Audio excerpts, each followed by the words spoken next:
ఈరోజు క్లాస్లో 4th sem botany anatomy and embryology of angiosperms ఈ పేపర్కి సంబంధించిన కొన్ని టాప్ మోస్ట్ ఇంపార్టెంట్ క్వశ్చన్స్ చూద్దాం.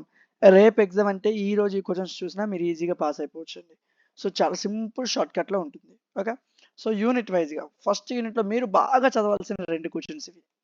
సో దీంతో పాటు ఈ 3 క్వశ్చన్స్లో మీరు ఈ 2 టిష్యూస్ని ఒకసారి చెక్ చేసి అలా చదవండి.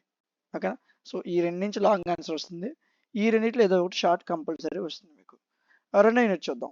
టిష్యూ సిస్టమ్ కానీ లేదనుకుంటే ఇక్కడ స్టొమాటో యొక్క టైప్స్ స్ట్రక్చర్ కలిపి కానీ మీకు లాంగ్ ఆన్సర్ రావచ్చండి.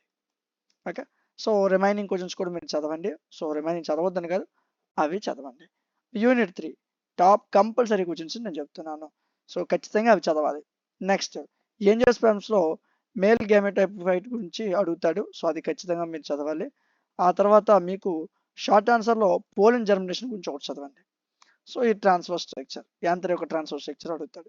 ఈ 3 క్వశ్చన్స్ 3 యూనిట్లో ప్రిపేర్ అవ్వండి. యూనిట్ 4 సో ఇక్కడ ముందు మేల్ అడిగాడు, ఇక్కడ ఫీమేల్ అడగడానికి అవకాశం ఉంటుంది. సో ఆ తర్వాత ఈ యాంజియోస్పెర్మ్స్ యొక్క డిఫరెంట్ టైప్స్ ఆఫ్ ఎండోస్పెర్మ్స్ అడుగుతాడు. సో దాంతోపాటు మీరు పాలినేషన్ అనే ప్రాసెస్ చదవండి.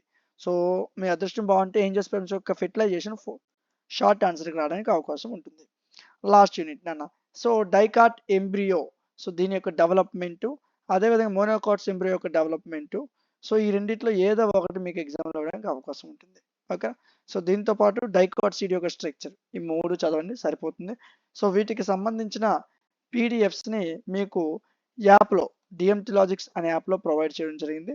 సో అక్కడి నుంచి పీడిఎఫ్స్ని తీసుకోవచ్చు. మీకు ఏదైనా డౌట్ ఉంటే కింద నుండి వాట్సాప్ నెంబర్కి కాంటాక్ట్ అవ్వండి.